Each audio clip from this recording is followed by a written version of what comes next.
வணக்கம். நாம் இன்று பார்க்க இருப்பது நவராத்திரி 2ஆம் நாளான இன்று இன்று நாம் வழிபட வேண்டிய தெய்வம் ராஜராஜேஸ்வரி. மகிஷனை வதம் செய்ய புறப்படுபவள். 3 வயது சிறுமியை கௌமாரி வடிவமாக வணங்க வேண்டும். திதி அதாவது நம் வீட்டில் இருக்கும் குழந்தையை நாம் வந்து 3 வயது சிறுமி என்றால் 3 வயது உடைய 3 வயது குழந்தை.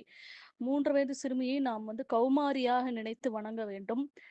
அந்த குழந்தைகளுடன் நாம் பழகும்போது, அந்த குழந்தைகள் வந்து நம் கண்ணிற்கு வந்து அ நம் நம் நம்மால் அவர்களிடமிருந்து ஒரு சில விஷயங்களை நம்மால் கற்றுக்கொள்ள முடியும். அதுவும் இந்த தலைமுறை பிள்ளைகள் மிகவும் புத்திசாலித்தனமாக உள்ளனர். திதி துவிதியை துவிதி துவிதியை பூக்கள் இன்று பூக்கள் இன்று அர்ச்சனைக்கு இல்ல அல்லது கொலுவுக்கு உங்கள் வீட்டு கொலுவை வந்து கண்டு களிக்க வருபவர்களுக்கு நீங்கள் அளிக்க வேண்டிய பூக்கள் முல்லை, துளசி, மஞ்சள் நிற கொன்றை, சாமந்தி, நீல சம்பங்கி, பூக்களால் பூஜிக்க. இந்த பூக்களை வைத்து பூஜையும் செய்யலாம். வீட்டிற்கு வருபவர்களுக்கும் வெத்தலை பாக்குடன் சேர்த்து பூ குடுப்பது வழக்கம் அல்லவா? இந்த பூவில் எந்த பூ வேணாலும் குடுக்கலாம். நைவேத்தியம் உங்களுடைய வசதிப்படி செய்யலாம்.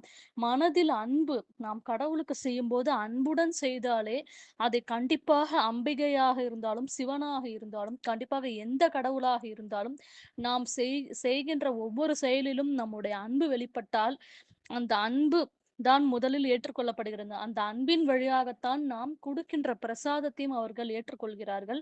நைவேத்தியம் புளியோதரை, எள் பாயசம், தயிர் வடை, வேர்க்கடலை சுண்டல், எள் சாதம்.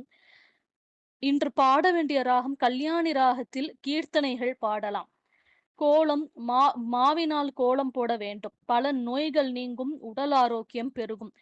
இன்றைய நாளிற்கான கடவுளானவர் ராஜராஜேஸ்வரி. ராஜராஜேஸ்வரி என்பவரும் அம்பிகைதான். ராஜராஜேஸ்வரி கோவில் நெசப்பாக்கத்திலும் ராஜராஜேஸ்வரி கோவில் உள்ளது. அற்புதமான கோவில்.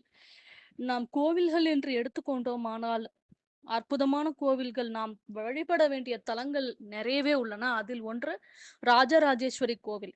நெசப்பாக்கம் ராஜராஜேஸ்வரி கோவில் மற்றும் வைத்தியநாத சாய்பாபா கோவில் போன்ற கோவில்கள் நாம் தரிசனம் செய்ய வேண்டிய கோவில்கள்.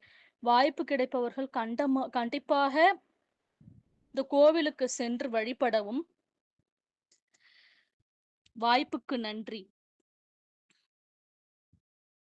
ஆத்தாளை எங்கள் அபிராமவல்லியை அண்டமெல்லாம் கூத்தாளை மாதுளம் பூநிறத்தாளை புவி அடங்க